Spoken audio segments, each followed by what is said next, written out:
Bonjour, nous sommes le 9 juillet 2026 et la lune est en Bharani. En Bharani, c'est le deuxième nakshatra. Donc, comme pour vous expliquer ça, bon, on est dehors, il fait beau, j'ai pris un petit papier. Ça va être un peu des gribouillis, mais vous savez, la vie commence par des gribouillis, hein. On a des gribouillis et puis elle se construit petit à petit. J'ai envie de me construire et de me construire avec vous. Donc j'ai fait mon petit schéma pour et visualiser un peu les choses. Donc la lune est bien en Bharani. Et l'ascendant c'est toujours Scorpion. Mais le nakshatra c'est Anuradha. Donc Anuradha c'est un nakshatra qui est bien parce qu'il est propice au développement, à relier le contraire bien sûr mais au développement parce que c'est en fait le lotus qui pousse sur la merde quoi si vous voulez, mais la merde qui donne quelque chose de bien justement. Et donc c'est toute la problématique d'Anuradha. Donc aujourd'hui c'est ça, si vous êtes né aujourd'hui, la lune en tout cas elle est en Anuradha. C'est le lever du jour ici, le soleil est là. On peut aller dans ce sens-là ou comme dans celui-là. Mais moi, je préfère celui-ci. Celui-ci, le soleil arrive ici, il est au zénith. Et là, le patron de cette maison, parce que imaginez, il y a 12 maisons. Pour le moment, j'ai pris 4, pas par hasard, c'est simplement par rapport aux défis que nous avons dans la vie. Ici, la première maison, c'est qui je suis. Quelle est ma nature? Ma nature, aujourd'hui, c'est Anuradha. Ma nature, la nature, c'est quoi? En fait, l'eau, elle mouille. Mais si l'eau ne mouille plus, elle a perdu sa nature, n'est-ce pas? Qui vous êtes? Quelle est votre ligne de base? Quel est votre nakshatra de naissance? C'est ici qu'on le voit. À partir du moment où vous connaissez votre nature, eh bien, l'univers vous amène au zénith. Aujourd'hui, c'est pour Navasu, mais c'est une maison. En fait, quand vous voyez comme ça, c'est la maison 1, 2, 3, 4, 5, 6, 7. Je vous expliquerai ça avec une vidéo beaucoup plus approfondie. Vous arrivez ici, à la 10e maison, c'est là que vous arrivez au zénith.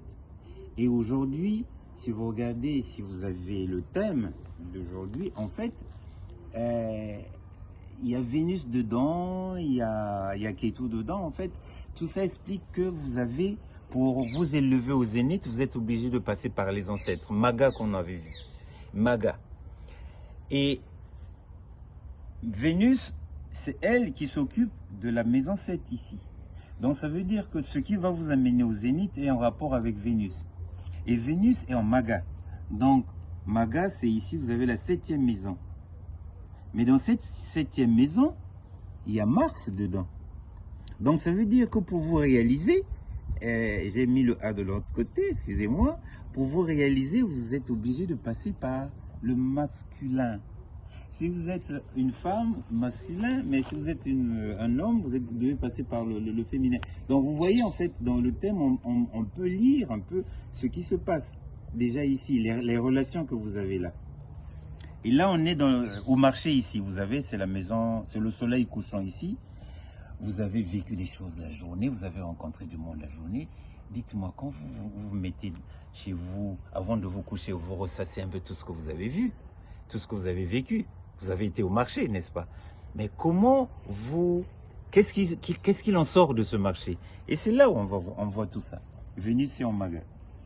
Et après, le soleil continue, mais là, il n'est plus, là, c'est la lune qui prend le relais. Mais là, il n'y a plus d'action, vous vous couchez. Qu'est-ce qui se passe? Et c'est le spirituel. Est-ce que ce que vous avez vécu vous correspond ou pas? Et là, le maître qui est ici, qui s'occupe de cette maison-là, la maison 4, c'est Saturne en Révati. Qu'est-ce que ça veut dire? Révati, on a vu Révati, n'est-ce pas? Saturne, c'est le patron de la mort, mais pas que, mais le patron de la renaissance. Donc, vous renaissez avec quelque chose, spirituellement. Donc, vous avez fait ce parcours-là pas pour rien. Pas pour vous bagarrer avec votre homme ou votre femme ou avec les ancêtres, mais en fait, c'est pour vous renouveler. Et c'est là qu'on voit le renouvellement, dans cette maison-là. Donc, vous voyez, il y a beaucoup de notions qui commencent à rentrer. Il y a les nakshatras, il y a les planètes, il y a beaucoup de choses. Mais tout ça, c'est pour vous amener à être vous. Et qu'est-ce qu'elle fait, la lune en Bharani, ici? La lune en Bharani, c'est ce mental-là qui s'accroche. Un peu comme dans le ventre de la maman. Le bébé, il est là, il a du mal à naître. C'est-à-dire que je suis avec l'autre, mais je le possède. Mais ce n'est pas votre créature. Ce n'est pas vous qui l'avez créé.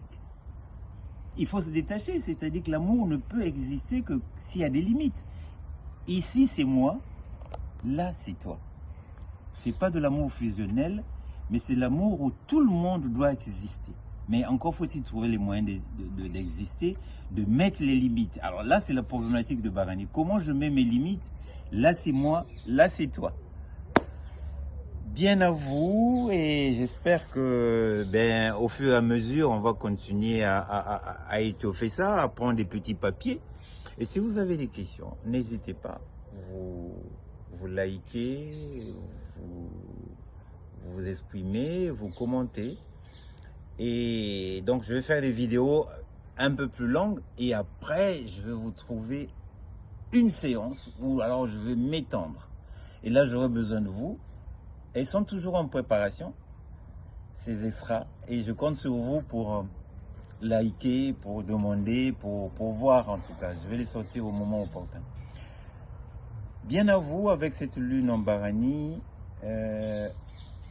Et puis à demain.